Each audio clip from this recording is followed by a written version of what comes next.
ഇത് ഇവിടെ തന്നെ ഉണ്ടായ ഒരു നാടൻ കാന്താരിയാണ്. അതിലിപ്പം നിറച്ച് പൂവിട്ടിട്ടുണ്ട്. ഇവിടെ നേരത്തെ ഉണ്ടായിരുന്നു ഈ കാന്താരി. അത് പിന്നെ പട്ടുപോയതിന് ശേഷം ധാരാളം മുളകൊക്കെ പറിച്ചു. പട്ടുപോയതിന് ശേഷം പിന്നെ ഇത് മഴയത്തെങ്ങാണ്ട് ഒരു തൈ കിളിച്ച് വന്നതാണ്. അതില്ലല്ലോ എന്ന് വിചാരിച്ച് സങ്കടമായിട്ടിരിക്കുന്ന സമയത്താണ് ഇതിങ്ങനെ കിളിച്ച് വന്നത്. ഇപ്പം ഞാനിത് വേറൊരു സ്ഥലത്ത് തൈയായിട്ട് നിന്നതിനെ ഞാൻ ഇളക്കി ഈ ഭാഗത്ത് വെച്ച്. ഇവിടെ ഇച്ചിരി വെയിൽ എപ്പോഴും കിട്ടാത്ത സ്ഥലമാണ്.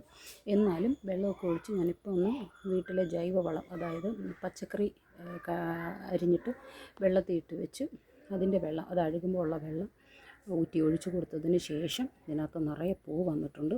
ഈ പൂ ഇനി കുരുട് പിടിക്കാതെയും തൊഴിഞ്ഞു പോകാതെയും പ്രകൃതിദത്തമായിട്ട് സൂക്ഷിക്കാൻ പറ്റുമെന്നാണ് ഞാൻ നോക്കുന്നത്.